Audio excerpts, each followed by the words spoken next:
साथियों नमस्कार। इस छोटे से ऑडियो के अंतर्गत हम आंग्ल मैसूर युद्ध जो 4 आंग्ल मैसूर युद्ध हुए हैं इनके बारे में चर्चा करते हैं। तो बिना समय गंवाए हम प्रारंभ करते हैं।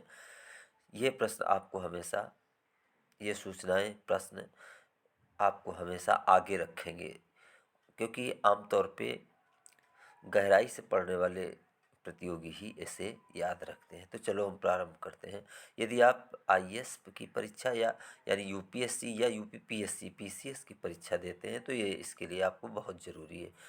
हालांकि ये अन्य सभी वनडे एग्जामिनेशंस के लिए बहुत ही महत्वपूर्ण है। पहला सूचना है कि प्रथम आंग्ल मैसूर युद्ध कब हुआ। तो ये देखो 1767 से 1769 ईस्वी के बीच हुआ, हैदर अली और अंग्रेज़ों के बीच। इसमें अंग्रेज़ों का प्रतिनिधित्व लॉर्ड वेरेलास्ट कर रहा था। और इसकी किस युद्ध से ये समाप्त हुआ? ये मद्रास की संधि 1769 ईस्वी में। और इसका परिणाम क्या हुआ? दोनों ने एक दूसरे के जीते हुए क्षेत्र वापस कर दिए। द्वितीय आंग्ल मैसूर युद्ध 1780 से 84 के मध्य हुआ। इसमें हैदर अली और वारन हेस्टिंग्स इसका नेतृत्व कर ये दोनों के बीच हुआ और इसमें मंगलौर की संधि हुई। मंगलौर की संधि 1784 ईस्वी में हुई। इसका इसका परिणाम क्या हुआ? इसमें हैदर अली की मृत्यु हुई और इसकी जो कमान थी वो टीपू के हाथ में आ गई। तृतीय आंग्ल मैसूर युद्ध ये 1790 से 92 ईस्वी के बीच हुआ। इसमें ये किसके बीच हुआ?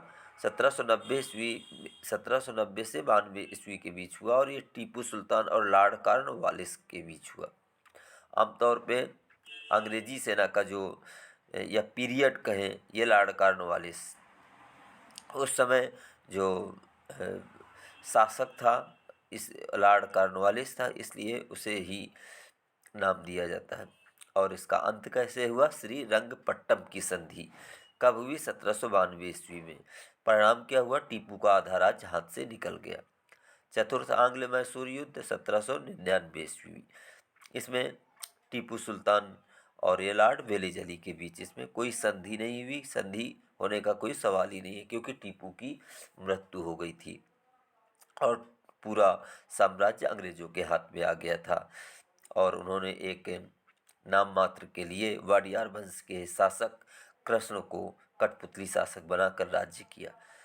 इस तरीके से ये 4 आंग्ल मैसूर युद्ध बड़े ही महत्वपूर्ण हैं। अब इनमें से कुछ 2-4 तथ्य भी बड़े महत्वपूर्ण हैं, तो मैं फिर से वो कर देता हूँ इसे रिवाइज। पहला 1769 से 67 के बीच हुआ, इसमें मद्रास की संधि हुई। दूसरा 1780 से 84 के बीच हुआ द्वितीय आंग्ल मैसूर युद्ध और इसमें मंगलौर की संधि हुई, मद्रास की संधि, मंगलौर की संधि। और तीसरी जो 1790 से तृतीय आंग्ल मैसूर युद्ध 1790 से 92 के बीच हुआ, जिसमें श्री रंगपट्टम की संधि हुई। पहला वेरेलास्ट, दूसरा वारेन हेस्टिंग्स, तीसरा लॉर्ड कॉर्नवालिस और चौथा आपका लॉर्ड वेलेजली के। अब आपको ये ध्यान रखना है कि इसमें से संधियाँ कौन? पहले में मद्रास की संधि, दूसरे में मंगलौर की संधि। जाहिर सी बात है, पहला आंग्ल मैसूर युद्ध 1767 से 1769 के बीच हुआ है, तो 69 में ही मद्रास की संधि हुई होगी। दूसरा 1780 से 1784 के बीच हुआ है, तो 84 में ये मंगलौर की संधि होगी। तीसरा आंग्ल मैसूर युद्ध 90 से 92 के बीच हुआ है तो चला है, तो इसका 92 में श्रीरंगपट्टम की संधि हुई और चौथा में जो युद्ध है वो चूँकि निर्णायक युद्ध रहा और अंग्रेज़ों की जीत हुई, टीपू सुल्तान मारे गए। तो इस तरीके से ये चारों युद्ध हुए और 3 संधियाँ। अब इसके बाद ये कथन बड़ा महत्वपूर्ण है, आज पूरब का साम्राज्य मेरे कदमों पर पड़ा है। ये चतुर्थ आंग्ल मैसूर युद्ध के बाद में वेलेजली का कथन है। अच्छा, टीपू सुल्तान ने सिक्के भी चलाए। कभी कभी पूछ लिया जाता है कि कौन कौन से सिक्के चलाए हैं, तो ये आबिदी, बाकरी, जाफरी, याद रहेगा, आबिदी, बाकरी, जाफरी। अगला कथन बड़ा महत्वपूर्ण है, हमने अपने मित्रों को शक्तिशाली बनाए बिना ही अपने शत्रुओं को कुचल दिया। ये तृतीय आंग्ल मैसूर युद्ध के बाद लॉर्ड कॉर्नवालिस ने। इसके बाद टीपू सुल्तान किस क्लब का सदस्य बना? ये जैकोबिन क्लब का सदस्य। श्रीरंगपट्टम में स्वतंत्रता का वृक्ष किसने लगाया? टीपू सुल्तान ने।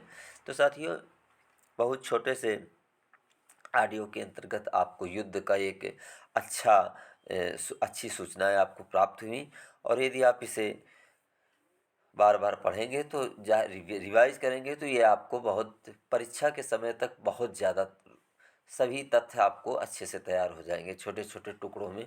तो साथियों, यदि आपको ये वीडियो अच्छा लगे तो प्लीज़ लाइक शेयर अवश्य करें। ओके।